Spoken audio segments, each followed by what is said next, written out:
how to fix the issue where your ASUS laptop is randomly shutting down. So I'm going to show you a few different ways on how to fix this. So the first step is just to go and open up your start menu. You can then search for View Advanced System Settings and click on this window here.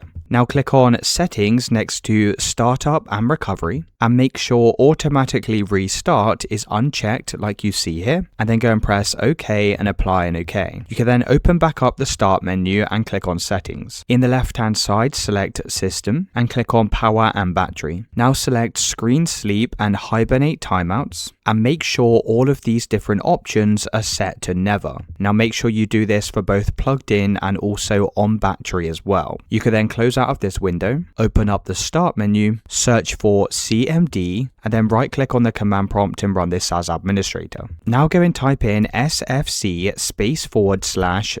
now and then press enter. This is going to scan all of your core Windows system files just to ensure that nothing's damaged or corrupted. So just go and wait for this scan to get to 100% and then you can close out of this window. Now open back up the Start menu and search for Control Panel and click on this window. Make sure View By is set to large icons and then select Power Options. In the left hand side, click on Choose what the power button does. Click on Change settings that are currently unavailable and make sure Turn on Fast Startup is unchecked like this, and then go and press Save Changes. Now once you've done all of this, you can go and check to see if that's fixed your issue. If it's still not working, there's one final solution. So what you need to do is go and access the BIOS page on your ASUS laptop. Now to do this, you can go and restart your computer, and as the computer restarts, you can go and repeatedly press either the F2 key or the delete key, and this should go and bring up the BIOS window. You'll then need to come over to the advanced settings by pressing F7 on your keyboard, or you can just use your mouse cursor to click on advanced settings. From the advanced settings page, you can see here that we need to go and load the optimized defaults. Now to do that on my computer, I can just press the F9 key, and that's going to reset the BIOS back to its original settings. Now if you don't see this option, you can always click on the Save and Exit button in the top navigation, and then you can see we have the option here called Restore Defaults. If you go and click on this, once you've restored your defaults, you can then go and save your changes and exit, and that should fix the issue where your ASUS laptop keeps shutting down. Let me know in the comments if you found this video helpful.